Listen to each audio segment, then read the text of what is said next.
સ્મશાનમાં enter થતા મિત્રો જમણી બાજુ હે રામ લખેલો ઓટો છે.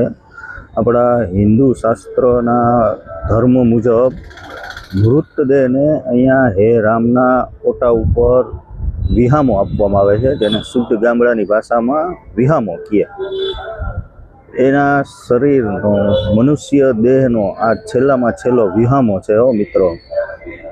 આમાં બધા જ ને એકવાર આ રસ્તે એટલે કે મૃત્યુના રસ્તે જવાનું છે. જેનો જન્મ છે એનું મૃત્યુ નિશ્ચિત છે મિત્રો, બરાબર. જેનું જન્મ છે એનું મૃત્યુ નિશ્ચિત છે. કાંઈ સાથે આવવાનું નથી મિત્રો, ફક્ત ને ફક્ત આપણા કરેલા કર્મ જ આપણી સાથે આવવાના છે.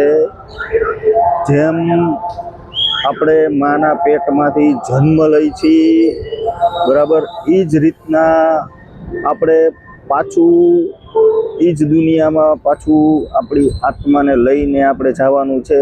તો સારા કર્મ હશે તો જ આપણને સારો જન્મ મળશે, બરાબર છે. સારા કર્મ હશે તો જ આપણને સારું જીવન મળશે. એટલે સારા કર્મ કરતા રહો મિત્રો, બીજા કર્મ ન કરો, સારા કર્મ કરો. અને ગેટમાં અંદર આવતા ડાબી બાજુએ સૌથી ઉપર શ્રી કૃષ્ણ ભગવાનની મૂર્તિ આપેલી છે. અને તેમજ અહીંયા મહાદેવ, દેવાધિદેવ મહાદેવની વિશાળ મૂર્તિ આવેલી છે, જેના દર્શન તમે અત્યારે કરી રહ્યા છો મિત્રો. ખૂબ જ વિશાળ અને મોટામાં મોટી દેવાધિદેવ મહાદેવની મૂર્તિ અહીંયા સ્થાપિત કરેલી છે. તો કોમેન્ટમાં મિત્રો લખી આપજો, હર હર મહાદેવ, જય શ્રી કૃષ્ણ.